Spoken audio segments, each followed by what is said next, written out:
Good morrow, my lovely little ghosts, and welcome to the Dark Orchard. I'm Laura, and this is Disney Conspiracies Part 2. As was said in my intro, this is Disney Conspiracies Part 2. And, if you couldn't tell, today's subject is Toy Story. Today I'm going to be talking about, I think, 8 different theories, and all of them are really strange in their own way. Some of them more strange and out there than others. Some of them are kind of believable, some of them not so much. As I said in last month's conspiracy theory video, I host a Disney Conspiracies panel, and in this panel I talk about all things Disney conspiracy, whether it be with the parks, with the movies themselves, and it is one of my most popular panels. It's called Once Upon a Con. I love hosting that panel, and since all of the spring and summer conventions have been canceled that I was planning on going to, I decided to make this a monthly series for as long as I have things to talk about, if you ghosts really like it. So this is my second one, and if you want more, just let me know down in the comments. So, like I said, we have about 8 theories to talk about, and without further delay, let's get started. The very first theory that I'm going to talk about is the Wheezy theory, and this comes from Toy Story 2. The theory is that Wheezy from Toy Story 2, the penguin with the broken squeaker, is the actual bad guy of Toy Story 2. Why do they think that? Well, because he was once Andy's favorite toy. Back when Andy was small enough to play with a squeaky penguin and actually enjoy it for hours, Wheezy was his favorite. And he got put up on the shelf and forgotten about when his squeaker broke. And then when Andy accidentally rips Woody's arm, he's put up on the shelf with Wheezy. Wheezy is jealous, according to the theory, and when he's put into the yard sale because the mom comes around and grabs Wheezy off of the shelf and puts him in the yard sale box. When he's put in the yard sale box, Woody freaks out and goes on a rescue mission to save him. Well, the theory is that when Wheezy sees the opportunity to be saved and leave Woody there, he does it. He doesn't tell anyone that Woody's out there, takes his chance and goes back inside. Not sure if I want to believe that one. Doesn't really play into the plot at all. Al is most definitely a villain, and of course Stinky Pete is most definitely a villain. But Wheezy? I think Wheezy's just an innocent bystander with this one. But the theory is that he's actually the true villain that starts off the whole thing in Toy Story 2. While we're on the subject of like the more obscure conspiracy theories with Toy Story, let's talk about Jackie. The Jackie theory. The Jackie theory is that Jackie from Roseanne is actually Andy's mom. Apparently the thought process here is that Jackie has moved and is now raising Andy. I have not seen the new Roseanne series, so I'm not sure how debunked this is actually, but does anybody really believe it? It's a hard one to believe, for sure.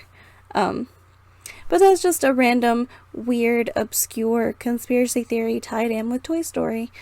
So let's talk about some that are a little bit more believable. Starting with the Emily theory. Going back to Toy Story 2 again, and my girl Jessie tells the story about her owner that abandoned her, and that owner's name was Emily. The theory goes that Andy's mother is actually Emily. Why they think that is because when Emily donated Jessie, you didn't see her hat with the donation stuff. Then when we see Andy playing with Woody, he's wearing a red hat instead of a brown hat like Woody. Jessie's hat is red, and Emily's hat was red. So that's where the theory sparked from, was that Andy was wearing the same hat, probably passed down from his mom, who owned Jessie. So it was kind of like a circle for Andy to finally end up with Jessie again. I honestly do love this theory. As much as the whole Emily storyline made us sad, I love Jessie so much. So any kind of good, heartwarming theory to go with Jessie, I like. So let's just assume that Andy's mom is in her late 30s, early 40s, and they grew up seeing the Woody's Roundup reruns. really liked Jessie. She had the Jessie doll and grew up with her. And then let's just assume Andy's dad also grew up with Woody's Roundup, and perhaps even had the same Woody doll that Andy plays with. And this is where another theory comes into play. Some people believe that Woody is an heirloom from Andy's father. There are two different theories that branch off from this theory, especially since at the yard sale, Andy's mom says, "It's an old family heirloom. No way I'm selling it," talking about Woody. But there's two different theories that go along with this. The first is that Andy's dad had Woody, and at some point after Andy was born, the dad got really sick, and Woody is like Andy's little keepsake of his dad, and that's why Woody is his favorite now. Versus when Wheezy was his favorite when he was little, before the father passed, now the doll that was his father's is his favorite. So that's one branch theory from the Woody belonged to Andy's dad theory, which makes a lot of sense, being that Woody and Woody's Roundup was from the 50s. So how would a child in the 90s be into that if it wasn't an heirloom? This video is all about assuming. We're gonna assume.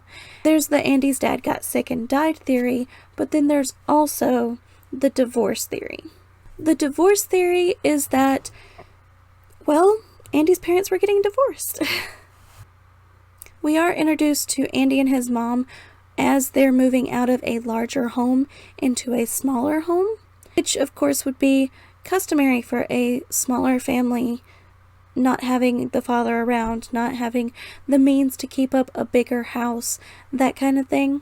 Like just assuming that her salary alone could not keep up the larger house, assuming they had house payments and all of that, adult stuff. You get it. So this theory is that when the dad moved out, of course he didn't take his Woody doll, because why would he? And Andy clings to that doll as his last little thread of that belonged to my father, that reminds me of my father. So that. Like, he keeps Woody close because Woody reminds him of his dad. My only problem with the dad passed away theory is that I believe that Andy would have been more attached to Woody than he actually is. For example, when Buzz comes into the picture, he plays with Buzz a lot more. I feel like he would have given Woody the same amount of attention as he did Buzz if Woody was his dead father's toy.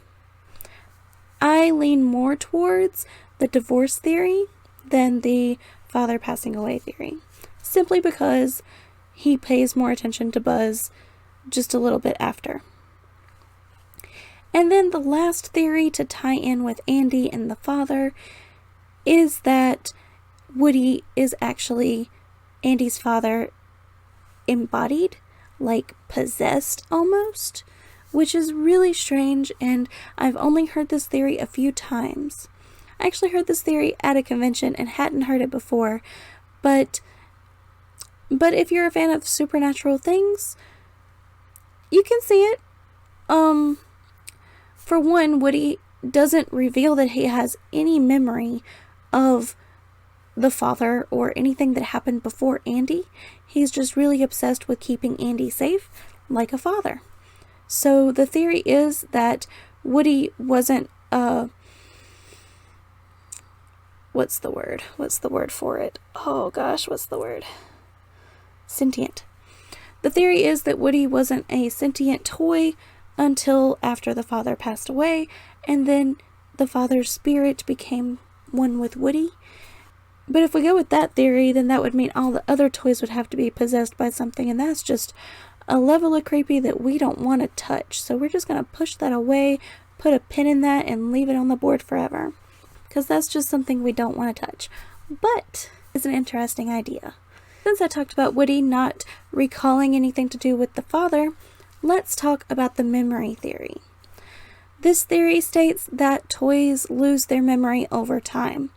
And it's actually played into a little bit in Toy Story 4 when Buzz seems a lot dumber than normal like almost like he's forgetting things and forgetting Andy, like he has a form of Toy's Alzheimer's or something. He forgets things and he starts pushing his buttons to see what the buttons are gonna say. When we all know Buzz is much smarter than that. He knows the buttons are just toy functions, and it's almost sad to watch him in Toy Story 4 like that. But we'll go into all of that when I make my Why I Hated Toy Story 4 video. For now, we're talking conspiracy theories, and the memory conspiracy theory is that toys lose their memory over time, because if they didn't, they'd always be sad that they couldn't be with that one human forever. So Woody just over time lost his memory of his last owner. He lost his memory of where he came from. And Jessie never lost her memory of Emily because she never had anything to replace Emily. Same with Lotso, he never had anything to replace Daisy, so Daisy stayed in his mind. And same with Big Baby with Daisy. Like, they forget if they have another child to take care of, but if they don't have another child to take care of, they remember. It's kind of sad, but it makes sense because Woody doesn't remember anything before Andy, or at least he doesn't talk about it. Some people think he doesn't talk about it because of the tragedy that was Andy's father's death, but some people believe it's just because toys lose their memories over time. So I want to know which one of those you ghosts believe. Let me know down in the comments. So we're talking about some sadder theories. Let's talk about Sid. Sid theory is by far my favorite theory out there, but we'll get to that. Before we get to my favorite part, let's talk about Sid's tragic past and why Sid is the way that he is. This theory believes that Sid is so destructive because he comes from a broken home. His mom is never seen, unlike Andy's mom. She's always doing something else in the house or calling for them from another room instead of going to get them. We see the difference between like nature versus nurture in Toy Story, which plays into this theory a lot. We also get a very brief scene where we get to see Sid's dad. He's in a room with a TV and there are soda cans lying all over the floor. Kind of paints a really grim picture for the kind of lifestyle that Sid grew up in. Of course, they're soda cans because it's Disney, but I think we all can kind of read between the lines there, especially because the color of the cans is sort of like a beer color. So, of course, at the end of Toy Story 1, Sid is terrified by the toys becoming animated right in front of his eyes. Absolutely mortified. Runs screaming away when Woody does the little head turn around, and is just so... It's such a good redemption scene for the toys. But let's think about what that did to Sid. And herein comes my favorite part of the theory. This theory says that Sid was so traumatized by seeing toys had thoughts and knew what was happening to them that he changed his ways so much and became a garbage guy. That's right, in Toy Story 3, when we see the teenager banging on the trash can lids and listening to his music with the little skull on his shirt, who could that be but Sid? Sid has not only changed his way completely, but he goes through the garbage.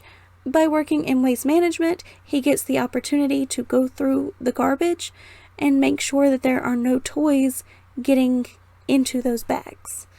So he's trying to do his part by saving the toys as they go into the garbage trucks.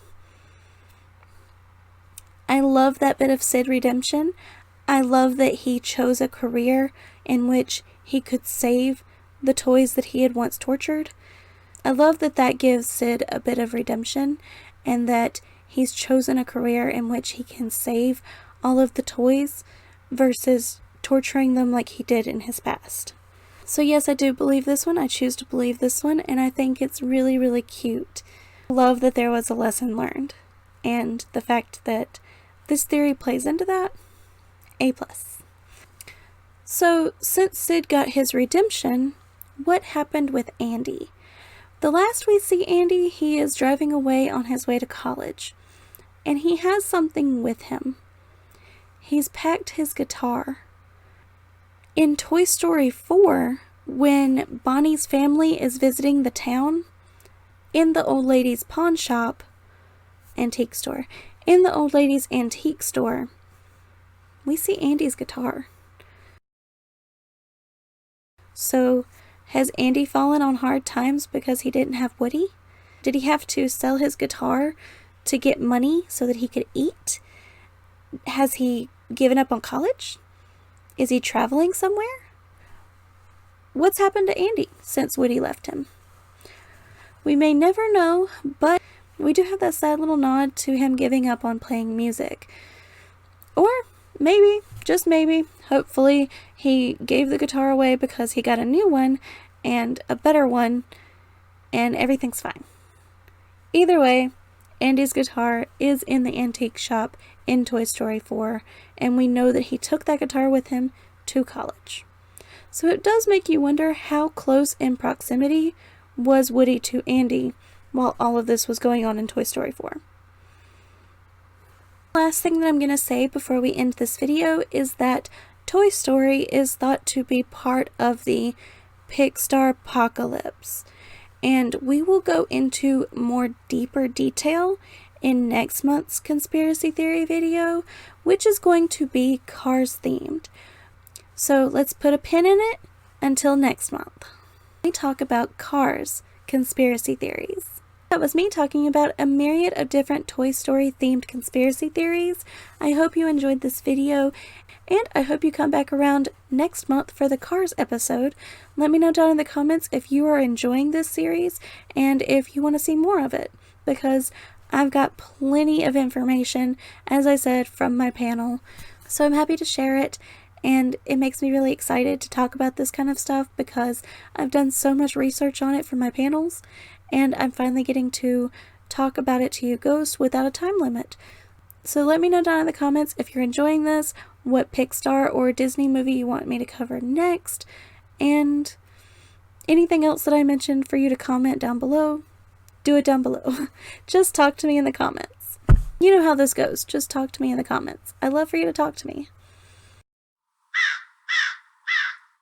Thank you so much for watching. I hope you enjoyed this video, and I hope you come around again soon. Say bye. Bye.